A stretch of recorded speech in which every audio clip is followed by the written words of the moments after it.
and in unity as we raise our voice against the unimaginable tragedy, the brutal killing of 3 women and 3 innocent children by the Kuki terrorists in Manipur, Jiribam district.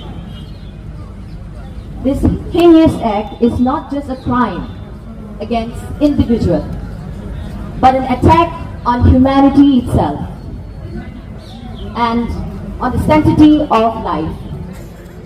These women and children, they are not just names, they are mother, daughter, sons, and future of our community. Their lives were cut short by the act of cowardice and cruelty that have shaken the very foundation of our state, the very foundation of our country. How long will such violence continue? How long will we shield the perpetrators for such barbaric act? Why are the Women Commissions and Child Rights Commissions silent? Why this indifference? It is time for the government to act decisively and send a clear message that no life in Manipur should be taken lightly, and no criminal will go unpunished. We, the people of Manipur, we demand the following. Number 1, justice for the victim. The government must conduct an unbiased, throughout investigation into the gruesome act and bring perpetrators to justice without delay.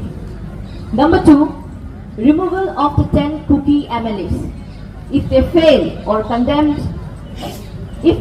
to condemn or act against the militants who commit these atrocities, they have no moral right to hold office. Their silence or complicity is unacceptable and demands immediate removal from their position. Number 3, strengthen security and accountability. The state must ensure that such incidents should not occur again. It is the duty of the government to protect every citizen and regardless of their community and background. Let us remember our unity is our strength. This is not about dividing communities. It is about seeking justice and safeguarding our collective future. Violence has no place in our society.